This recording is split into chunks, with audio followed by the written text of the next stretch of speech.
आज बाबा ने पढ़ाई के महत्व को समझाया। कल एक माता ने फ़ोन किया था तो भाई से बात हुई तो माता कहती कि मैं कोई भी डिसीजन लेती हूँ ना, गलत हो जाता है, तो मुझे डिसीजन मेकिंग कैसे मेरी इम्प्रूव होगी। तो भाई ने कहा कि कोई परिचय नहीं, कुछ नहीं, कुछ अपना इंट्रोडक्शन नहीं, कुछ नहीं, सीधा प्रश्न। फिर भाई ने कहा आप कोर्स किए हैं? हाँ। मुरली सुनते हैं? हाँ, कभी कभी। क्यों नहीं सुनते? क्योंकि उठते नहीं हैं सो के। उठते क्यों नहीं है? सोने में लेट हो जाता है। अच्छा, तो भाई ने कहा पहले तो ना अपना सोने उठने का टाइम ठीक करो। पहले टाइम से सो, फिर टाइम से उठो, फिर मुरली सुनो, फिर बाद में डिसीजन मेकिंग का सोचेंगे। तो कहती अच्छा, इसके बिना नहीं हो सकता? तो बोले नहीं, इसके बिना तो नहीं होगा। तो बोलते अच्छा ठीक है। तो उसको पसंद नहीं आई बात, उसने फ़ोन रख दिया। तो अभी क्या है कि बाबा हमें कहते हैं समझदार बनना है। समझदार किसे कहते हैं? देखो, लक्ष्मी नारायण को वज़ीर की भी ज़रूरत नहीं पड़ेगी। कहते हैं ना कि सतयुग में वज़ीर आदि नहीं होंगे, कोई एडवाइज़र नहीं चाहिएंगे, ऐसे समझदारी होगी। तो ऐसे समझदार बनने के लिए अभी पहले छोटी छोटी बातों की समझ चाहिए।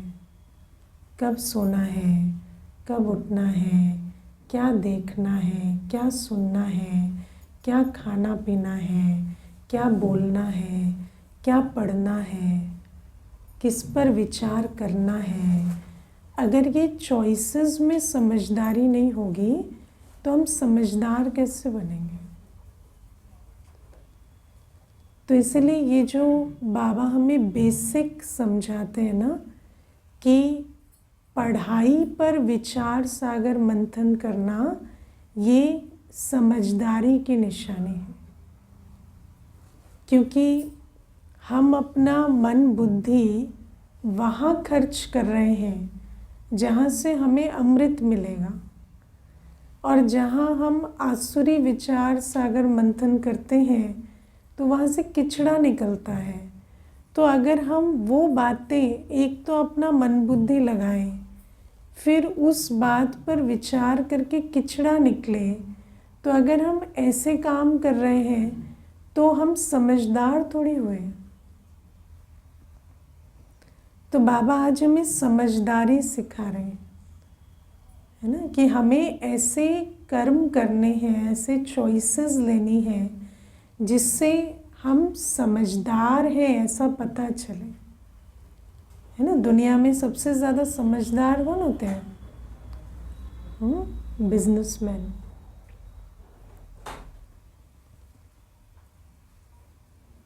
बिजनेस में बहुत समझदारी चाहिए। एक लगाए 100 पाए, उसके लिए समझदारी चाहिए ना। एक लगाए 1000 पाए, उसके लिए और समझदारी चाहिए। लेकिन जिसको यही नहीं पता कि अपना मन कहाँ लगाना है, अपनी बुद्धि कहाँ लगानी है, अपना समय कहाँ लगाना है, उसको ये क्या पता चलेगा कि मेरा धन कहाँ लगाना है? तो सबसे पहले तो हमें समझदारी चाहिए कि हम वहाँ चीज़ों को लगाएं जहाँ 1 का 100 बने। अब बाबा हमें वो स्कीम बता रहे हैं जिससे 1 का पदम गुणा बनता है। तो हम क्या अपनी सूक्ष्म शक्तियों को वहाँ लगाते हैं? है ना। दुनिया में आप देखना, बिजनेसमैन आलसी नहीं होते। अपने टाइम टेबल, अपने इन्वेस्टमेंट, बोल भी बोले किससे बातचीत करनी है, किसको समय देना है, किसके साथ संबंध संपर्क बनाना है, हर चीज़ के बारे में समझदारी रखते हैं। नहीं रखेंगे तो कमाएंगे कैसे?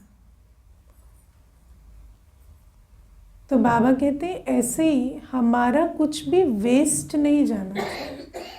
हम तो सौदागर के बच्चे हैं ना, सबसे बड़ा सौदा कर रहे हैं। ये सौदा उस सौदे से बहुत बड़ा है। यहाँ 1 का 21 जन्म का हिसाब है। और अगर इतनी समझदारी नहीं होगी कि हम अपना समय कहाँ लगाएं, अपना मन बुद्धि कहाँ लगाएं, तो 1 का पदम गुणा की कमाई कैसे करेंगे? दुनिया में तो पैसा लगाते हैं, पैसा कमाते हैं, यहाँ स्थिति बनाते हैं, उसके आधार से सब कुछ पाते हैं, है ना। अगर आप प्रैक्टिकली देखें तो बाबा हमें ये बात समझाते हैं, जो कि आज बड़े बड़े वैज्ञानिक इतने वर्षों के बाद, इतनी रिसर्च के बाद इस बात पर धीरे धीरे पहुंच रहे हैं कि कॉन्शियसनेस इज एवरीथिंग।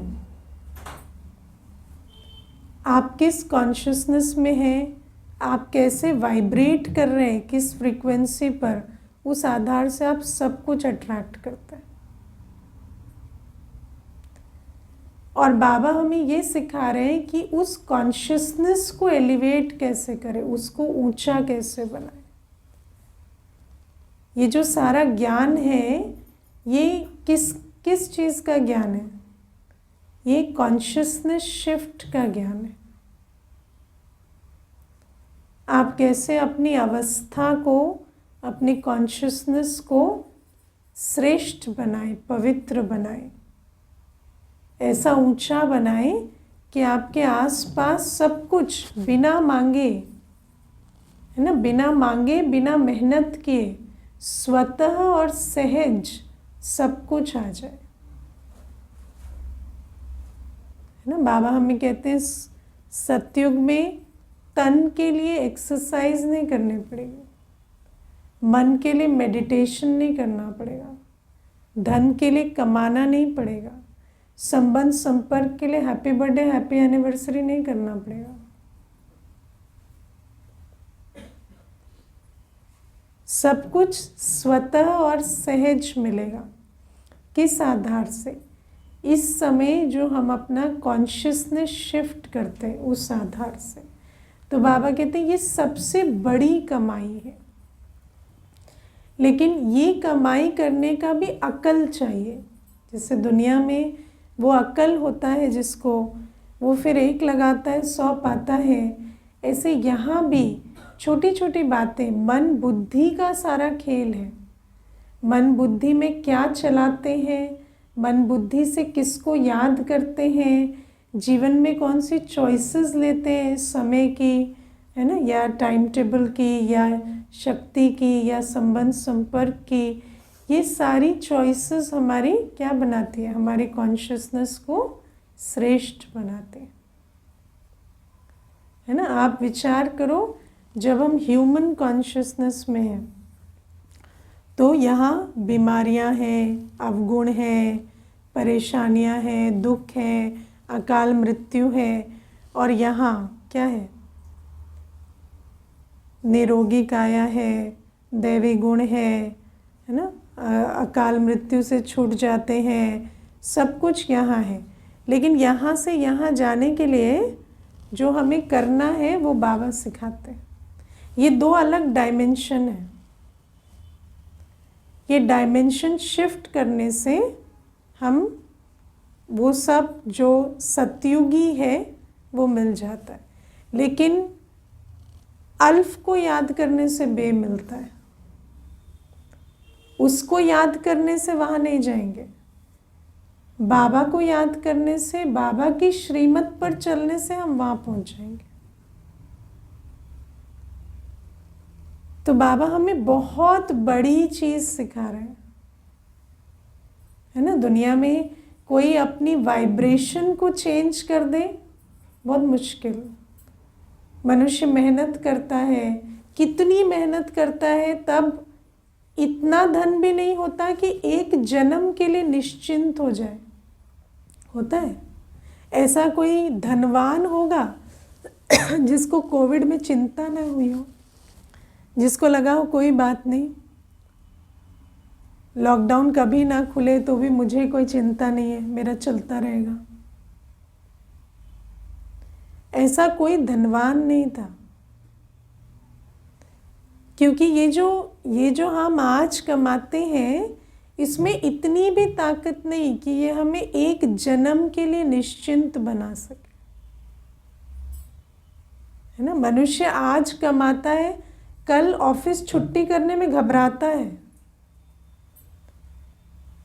उसको पता है मेरे पास पैसा है, लेकिन फिर भी घबराता है, कल नहीं गए या आज छुट्टी की तो कमाई लॉस हो जाएगा। लेकिन हम सतयुग में लॉस और गेन के भान से ऊपर होते हैं। वहाँ अकिचार होता है सब कुछ। वो जो अकिचार है वो कैसे आता है? यहाँ जो विनाशी है उसकी कमाई का फॉर्मूला तो कईयों ने क्रैक किया है, लेकिन वो अविनाशी कमाई किस आधार से बनती है? तो बाबा हमें सिखाते हैं ये अविनाशी कमाई इन अविनाशी ज्ञान रत्नों की धारणा से बनती है। लेकिन फिर हमें इतनी अक्ल होनी चाहिए, इतनी समझदारी होनी चाहिए कि हम अपने मन बुद्धि को, जिस मन बुद्धि से हम ये अविनाशी ज्ञान रत्न धारण कर ऐसे बन सकते हैं अकिचार धन वाले, उस मन बुद्धि को हम, है ना, किचड़ा सागर मंथन में ना लगाएं। आज मनुष्य किस बात में अपनी मन बुद्धि को एंगेज करता है? विचार करके देखो, सुबह से रात तक किन बातों में मेरा मन बुद्धि बिजी रहते। कितनी बड़ी शक्ति है ये, और हम इसे कहाँ लगाते, है ना। मुझे एक माता मिली थी तो वो कहती विचार सागर मंथन नहीं होता। तो मैंने कहा क्या मंथन होता है? कहती बस एक ही मंथन है, क्या बनाए क्या खाएं। सारे दिन दीदी एक ही मंथन चलता है, क्या बनाए क्या खाएं, इसको ऐसे बनाए या वैसे बनाए तो ज़्यादा स्वाद आए, है ना। तो अब विचार करो, कहती कोई वेस्ट थॉट भी नहीं है, कुछ भी नहीं करते दीदी, ना टीवी देखते ना कुछ करते, बस क्या बनाए क्या खाएं में सारा दिन चला जाता है। तो विचार करो कि हमारा मन बुद्धि कहाँ लगा हुआ है। और अगर आसुरी विचार मंथन चल रहा है तो उससे तो और किचड़ा भी पैदा होता है ना। आज मनुष्य सोच सोच कर तो बीमार हो रहा है। आज जितनी मनुष्य को व्याधियां हैं, बीमारियां हैं, वो कोई दूसरा थोड़ी दे रहा है, अपनी सोच से आ रही है। तो इसीलिए बाबा हमें ये बातें कहते हैं। फिर बाबा हमें जो मुख्य बात समझाते हैं वो ये कि हमें सबसे पहले अपने धन, पोजीशन, पद आदि का अभिमान, अहंकार छोड़ना पड़े। देह और मित्र संबंधियों को भी भूलना पड़े, क्योंकि जिनको धन, पोजीशन, पद का अभिमान होता है, जो देह के संबंधियों में लिपायमान होते हैं, वो पढ़ाई नहीं कर सकते। पढ़ाई की एक क्वालिटी होती है। स्कूल में भी कोई किसी के चक्कर में पड़ जाता है तो उसकी पढ़ाई नहीं होती,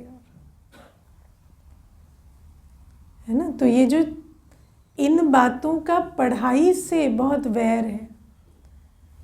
मैं एक भाई को जानती हूँ, 10 वर्ष मेरे ख्याल से उसने बहुत मेहनत से पढ़ाई की और फिर बहुत अच्छी उसको नौकरी लग गई। नौकरी लगने के बाद उसको मैंने कहा कि एक और आप MBA का कर लो ना, नौकरी करते करते एक डिग्री और ले लोगे तो ये आगे आपके फ्यूचर में जितनी भी प्रमोशंस हैं उसमें कभी बाधा नहीं आएगी। वो कहता अब मैं पढ़ नहीं सकता। 10 साल पढ़ सकता था, क्यों? तब अभिमान नहीं था ना। एक नौकरी लग जाती है, पढ़ाई नहीं होती, फिर पद पोजीशन पैसा का अभिमान ऐसा होता है कि अभी तो मेरे पास है ना। वो ये भी नहीं देख पाता कि इसके आगे थोड़ा सा मेहनत करें तो कितना कुछ हो सकता है। अभिमान ऐसी चीज होती है। तो इसीलिए बाबा कहते हैं कि पूरा बेगर बनो। बेगर माना मेरे पास कुछ नहीं है। और अगर ज्ञान नेत्र से देखें तो हमारे पास कुछ भी नहीं है। हमारे पास आज जो है वो कैसा है? कौड़ियों के भाव है, उसकी कोई वैल्यू नहीं है। आप सोचो, एक मनुष्य को बैंकरप्ट होने में कितना समय लगता है। मुझे एक भाई कहते, मेरी महीने का टर्नओवर करोड़ों का था और आज मैं सड़क पर आ गया हूँ। मैंने कहा ये कब की बात है? 6 महीने पहले की। 6 महीने पहले की। वो बैंक गारंटी लेके वो कहीं पर उसने कुछ किसी देश में सप्लाई किया और वहाँ से पेमेंट नहीं आई और सारा जब्त हो गया और बैंक वाले अलग पीछे पड़ गए। और अभी बैंक कहता है मैंने गारंटी दिया पर मेरी जिम्मेवारी नहीं। तो अब बैंक पे केस करने के लिए भी पैसे नहीं उसके पास। तो 6 महीने में व्यक्ति क्या से क्या बन गया। तो क्या वैल्यू है हमारे जो भी अभी है उसकी क्या वैल्यू है? संबंध है, 1 सेकंड लगता है। कल उसी संबंध के बल पर इतना है ना, इतना खुशी मना रहे थे, इतना नशा चढ़ा हुआ था, मुझे तो कोई नहीं चाहिए, मेरे तो ये है वो है। और आज वो संबंध कहाँ गया? आज वही संबंध धोखा देकर चला गया। देह है, देह कब धोखा दे दे पता नहीं चलता। तो बाबा कहते हैं इस अहंकार को छोड़ो, क्योंकि अहंकार जब तक रहता है ना तो बुद्धि उसमें फंसी रहती है। अहंकार एक भ्रम की तरह बन जाता है। लगता है कि ठीक है पढ़ रहे हैं, कर रहे हैं, लेकिन एक बल एक भरोसा नहीं रहता कि इसी पढ़ाई से ही मेरा जो कुछ होना है, वो भान नहीं रहता। तो बाबा हमें इसीलिए अहंकार से बहुत सावधान करते। और बाबा कहते पढ़ाई पर अटेंशन दो, एक एक पॉइंट पर विचार सागर मंथन करो, बुद्धि को उसमें लगाओ। और एक एक पॉइंट जो है आज क्या बनेगा, जो एक एक पॉइंट हम धारण करेंगे ना विचार सागर मंथन कर कर, तो गुण शक्तियाँ है ना और बंधन मुक्त अवस्था, ये गिफ्ट होती है एक एक पॉइंट की। मैं आत्मा हूँ, इस पर विचार सागर मंथन करेंगे तो क्या बन जाएंगे? बंधन मुक्त। विचार करो आत्मा आज कितने बंधन में। सबसे बड़ा बंधन तो देह का बंधन है ना। आज देह में जो भी कुछ होता है उससे आत्मा प्रभावित हो जाती। लेकिन जितना आप विचार सागर मंथन करेंगे ज्ञान के पॉइंट्स पर, बंधन मुक्त बनेंगे, गुण स्वरूप बनेंगे, शक्ति स्वरूप बनेंगे।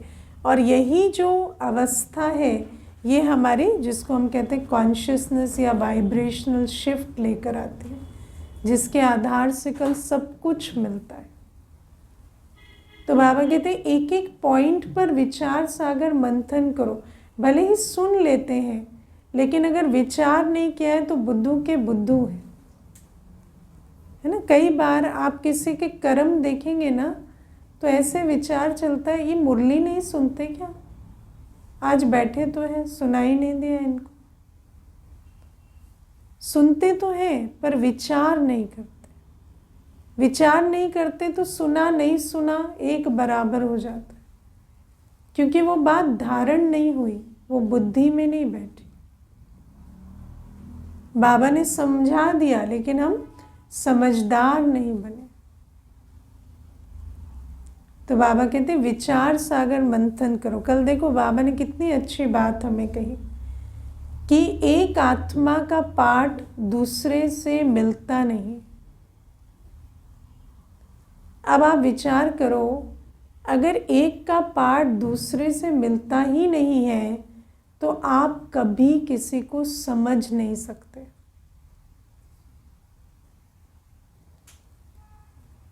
क्योंकि समझ का आधार अनुभव होता है। जो आपका पार्ट ही नहीं, जो आपने कभी अनुभव ही नहीं किया, वो आप समझ थोड़ी सकते हैं। इसीलिए कोई किसी को समझने की कोशिश ना करे। वो भी सिमिलैरिटी भी एक भ्रम हो जाती है। फिर आपको लगता है ये मेरे जैसे हैं, पर हैं तो नहीं ना। तो कोई किसी को समझने की कोशिश ना करे। ये समझना समझाना ना बहुत बड़ा झमेला है। कल तो मैं यही सोच रही थी कि देखो, जब पार्ट किसी से मिलता ही नहीं और आप जाएंगे साइकोलॉजी में, वो कहेंगे ये 10 तरह की पर्सनालिटीज़ होती है, 20 तरह, 10-20 होते हैं। जितनी आत्माएं हैं उतनी पर्सनालिटीज़ हैं। और अगर आप उस ट्रैप में भी फंस जाएंगे कि ये इस प्रकार के होते हैं, वो उस प्रकार के होते हैं, तो उससे भी क्या होता है, सिर्फ दृष्टि से सृष्टि बनेगी और तो कुछ नहीं होगा। कैटेगराइज करके फिर क्या होता है, आप वो वाली जो एनर्जी आपसे जाएगी वो ट्विस्टेड होगी ना, क्योंकि वो आपके परसेप्शन में उसने चेंज ले आया ना। तो ये जो समझना समझाना अनुभव, ये बातें हमें छोड़ देनी है। अब हमें समझना है कि हर आत्मा अलग है, हर आत्मा का पार्ट अलग है। जब यज्ञ की आदि हुई तो बाबा एक बहुत अच्छा, उस समय एक बहुत अच्छा सिस्टम था, हर एक के नाम के आगे ओम लगाते थे। ओम राधे, ओम बाबा, ओम ऐसा। ओम माना आत्मा, तो आत्मा पहले नाम बाद में, है ना। अभी वाले वैसे नहीं लगाते, लेकिन बुद्धि में तो रख सकते हैं ना, पहले आत्मा। तो जब भी हम किसी से मिलते जुलते हैं, हम किसी के पार्ट को समझने की कोशिश ना करें, किसी के संस्कार को समझने की कोशिश ना करें। बुद्धि में क्या रखें, ये एक आत्मा है। उससे क्या होगा, उसका अवगुण आपका अवगुण नहीं बनेगा।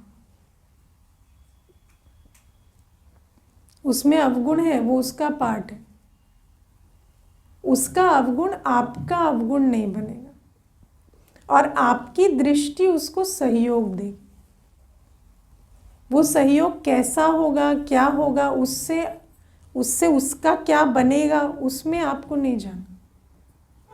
आपकी दृष्टि से, वृत्ति से उसको सहयोग मिलेगा और उसका अवगुण आप धारण नहीं करेंगे। इतना सिंपल है। इसीलिए हर एक को आत्मा देखना बहुत अच्छी विधि है ना। और जिन्होंने ये बात धारण कर ली, उनके मुख से क्या निकलता है, हाँ हर एक का पार्ट है ना। वो हर बात में बस ये एक लाइन, उनकी एक लाइन से खत्म हो जाती है बात। लेकिन अगर ये बात धारण नहीं हुई तो कितनी सारे संकल्प, कितनी सारी बातें आती। तो बाबा हमें कहते हैं एक एक ज्ञान की पॉइंट हमें बंधन मुक्त बना देती है। कई प्रकार की भावनाओं के बंधन से निकाल देती है, कई प्रकार के संस्कारों के बंधन से छुड़ा देती है। लेकिन उस ज्ञान की पॉइंट को हमें विचार सागर मंथन करना पड़ेगा। और विचार सागर मंथन के लिए पहले तो व्यर्थ विस्तार दे, अभिमान छोड़े, अहंकार छोड़े और इतनी कदर रखें पढ़ाई की। देखो बाबा हमें कहते हैं एक एक रतन कल हीरे जवाहरात बनेंगे, लेकिन क्या हमें एक एक रतन की इतनी वैल्यू है? एक एक रतन की इतनी वैल्यू हो तो फिर उस रतन पर इतना, है ना, विचार सागर मंथन करें। तो बाबा हमें ये बातें समझाते हैं। तो आप कोई भी पॉइंट ले लो, आज आप अगर, है ना, रोज़ भी एक पॉइंट लेकर भी विचार सागर मंथन करेंगे तो कितनी उससे धारणा हो जाती। और बाबा कहते हैं धीरे धीरे हम क्या बन जाते हैं? दैवी गुणवान। है ना, एक एक पॉइंट में गुण समाया हुआ है, शक्ति समाई हुई है और वो दैवी गुणवान हम बन जाते हैं। और बाबा हमें कहते हैं हम बच्चों का जो वायुमंडल है, वातावरण है, वो बहुत शुद्ध होना चाहिए। है ना, हमारे आसपास का वातावरण कैसा होना चाहिए? बहुत शुद्ध होना चाहिए। वातावरण कैसे बनता है? वृत्ति से, वृत्ति से। है ना, अगर आपका एटीट्यूड नॉलेजफुल नहीं है तो आपका बिहेवियर लवफुल नहीं हो सकता। पहले आपको एटीट्यूड में, है ना, क्या रखना पड़ेगा? नॉलेज रखनी पड़ेगी। अगर हमारी वृत्ति में ज्ञान युक्त वृत्ति नहीं है हमारी, तो हम ये जो बाबा कहते हैं ना कि मुख से रतन निकले, कैसे निकलेंगे? अगर हमारी बुद्धि में ये नहीं है कि सामने एक आत्मा है तो उससे रतन निकाल सकेंगे मुख से? ये बच्चा है, बात नहीं मानता, है ना, ये फला है, ये ऐसा करता है, वैसा करता है, तो फिर वृत्ति में अगर ज्ञान नहीं है, ज्ञान से उन बातों को छोड़ा नहीं है, योग बल नहीं है, तो फिर वातावरण अशुद्ध होता है। भले ही कई बार मुख से नहीं कहते। आजकल देखो दुनिया में क्या हो गया है, मन में बहुत कूड़ा इकट्ठा करो, मुख से मत बोलो। ये आजकल दुनिया की एक रीत हो गई है ना। मनुष्य मुख से कुछ नहीं कहता लेकिन मन से कुछ नहीं छोड़ता। मन में इतना ग्रज रखता है और मुख से कुछ नहीं कहता, है ना। अब मुझे याद है हम ऑफिस में थे तो एक ऑफिसर होते थे, तो वो अगर मुस्कुरा दिए आपकी बात सुनते हुए तो आप ट्रबल में हैं। वो मुस्कुरा दिए माना अब वो आपके पीछे पड़ जाएंगे,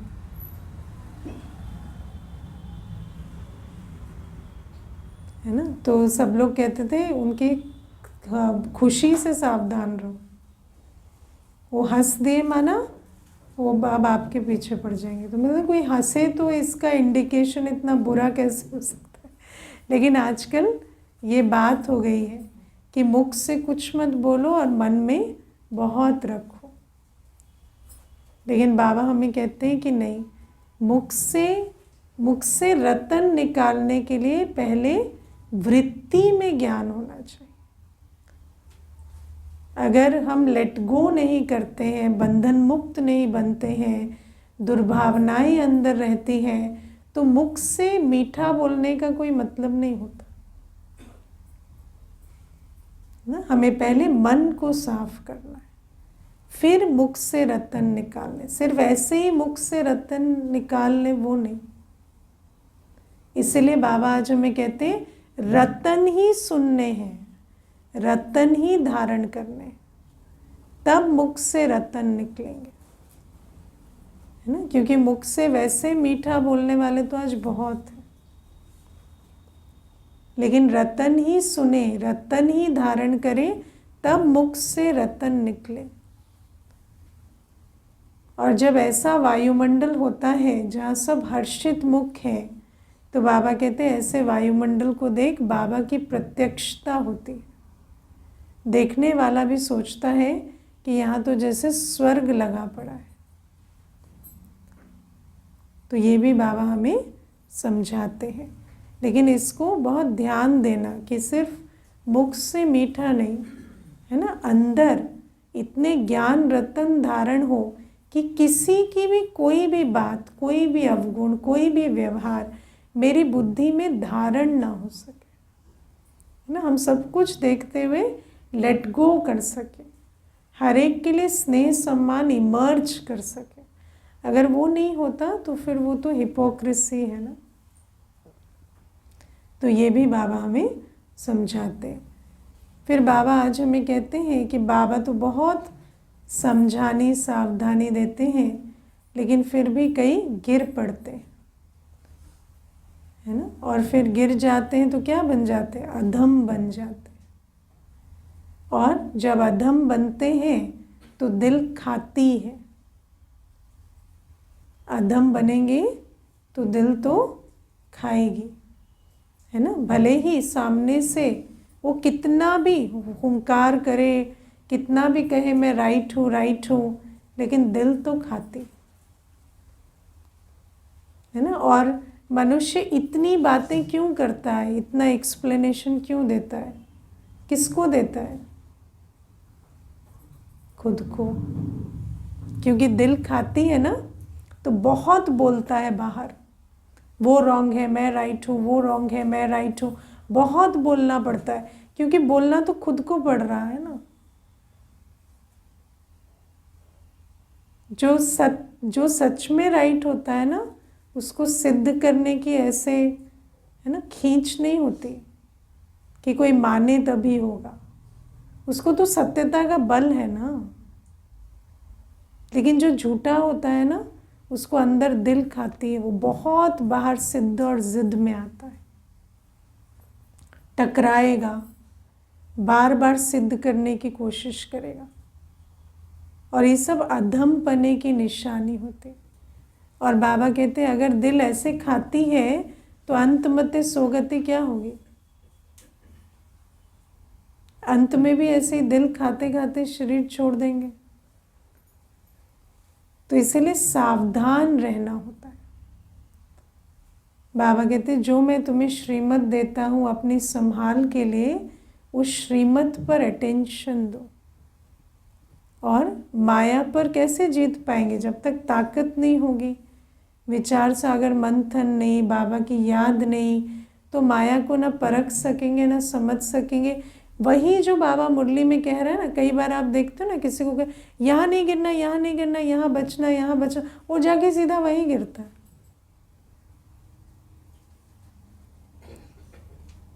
तो ऐसे ही बच्चों को देखते हैं, बाबा रोज कह रहा है माया ऐसे आती है ऐसे आती है, वही उसी लय पे जाके गिर जाएंगे। क्योंकि ना सुनाने वाले के साथ योग है, ना पढ़ाई पे अटेंशन है। बाबा मेरे लिए कह रहा है, मुझे सावधान रहना है, वो सुनाई दे तब तो, है ना। मुरली सुनते वक्त तो बाबा उसके लिए कह रहा है, बाबा इसको कमेंट मार रहा है, बाबा उसको, आज तो उसको ठीक समझ में आ गया होगा जो बाबा कह रहा है ना। एक माता कहती थी जिस दिन बच्चों के लिए पॉइंट चलाता है ना बाबा, मतलब मेरे बच्चों के लिए जो बाबा पॉइंट चलाता है, तो मैं स्पीकर पे चला के सुनाती हूँ उनको, है ना। मैंने कहा सुनाते हो, सुनते भी हो कि नहीं हो? तो इस प्रकार से चलते चलते अगर गिरेंगे, बाबा कहते जिस चीज़ के लिए संभाल करने को 1000 बार कहा जा रहा है उस पर ही जाके गिर जाएंगे, तो फिर क्या होगा? दिल खाएगी। और अभिमान ऐसा होता है, सोचो अभिमान वाला तो जहाँ होता है वहाँ से अभिमान के कारण उखड़ जाता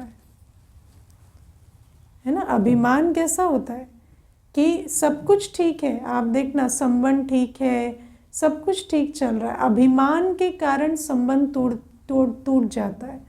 अब उस अभिमान वाले को कल रियलाइज भी होगा तो भी क्या उसके अंदर इतनी ताकत होगी कि वो जाकर उस संबंध में दोबारा जुड़े?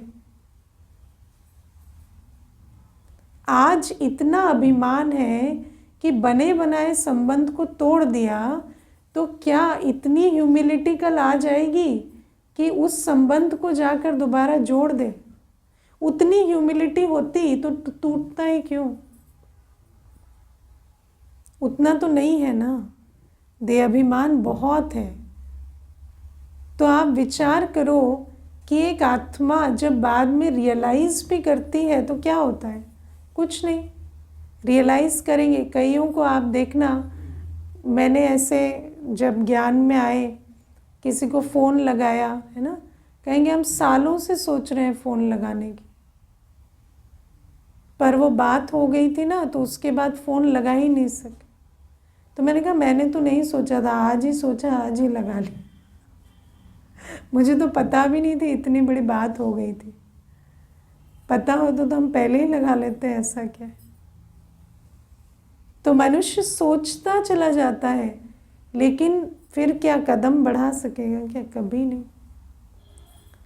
तो आप विचार करो, ऐसी आत्मा की अंतमते सोगति क्या होगी? और ऊपर से भले ही कितना कॉन्फिडेंट दिखें, कितना ही अपना बाजा बजाएं, कुछ नहीं होता है बाद में। इसलिए बाबा कहते बहुत खबरदारी से चलना होता है। फिर बाबा बच्चों के लिए, सेवाधारी बच्चों के लिए क्या कहते हैं कि कभी भी उम्मीद नहीं छोड़नी। उम्मीद छोड़ देना माना थक जाना, गिव अप कर देना। गिव अप कर जाते हैं, हाँ करते ना, बोलेंगे सबको मैसेज भेजो, सुनते नहीं है, ये नहीं करते हैं, मैं उल्टा जवाब दे देते हैं, ब्लॉक कर देते हैं। तो आपका क्या चला गया? ब्लॉक कर दिया उन्होंने तो इज्जत खराब हो गई आपकी।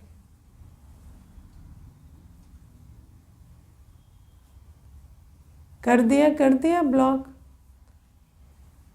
कल खोल भी देंगे, क्या है? हम तो देखते हैं हमें ब्लॉक कर देते हैं, फिर 3 महीने बाद देखो तो खोल भी देते हैं, फिर हम भेज देते हैं। ब्लॉक वाले को चेक करते रहो, जब खोले फिर भेज दो, है ना? तो बाबा कहते हैं इतना ऐसे हमें थकना नहीं होता। उम्मीद रखो, आज नहीं तो कल होगा।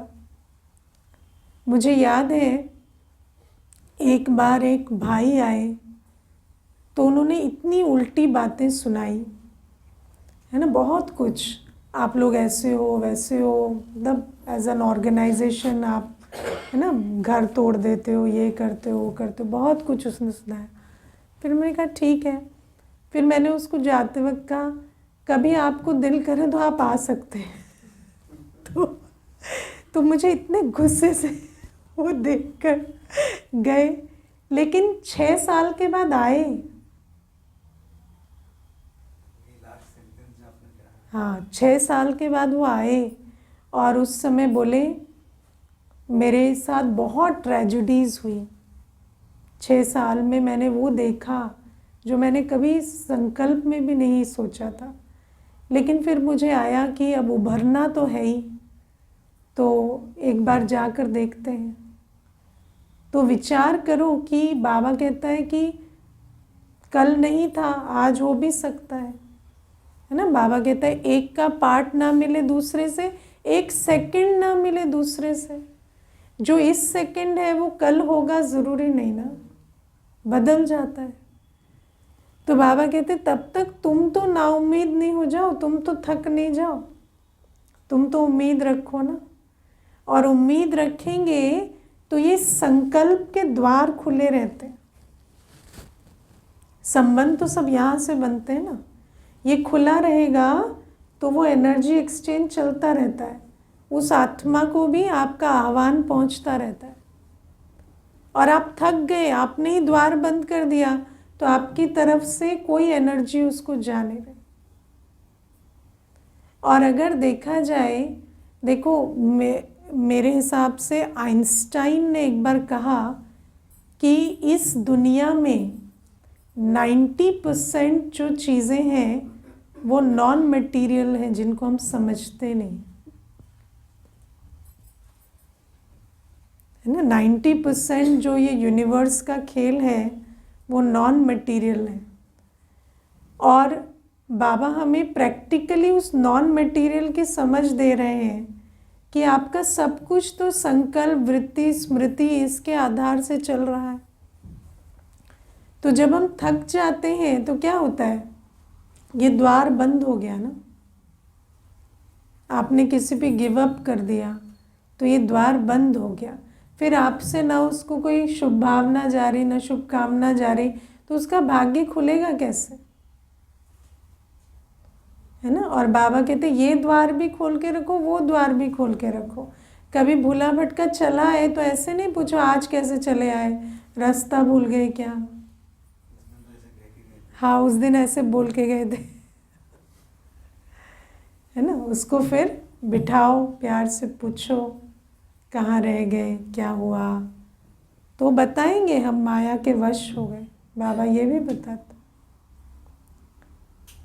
तो बाबा हमें कितनी सावधानी, शिक्षा, समझानी देते हैं। पढ़ाई पर अटेंशन देना है, विचार सागर मंथन पर, और सेवा की वृत्ति, है ना, दिल खुली रखनी है, कभी थकना नहीं है, गिव अप नहीं करना है। अच्छा, ओम शांति।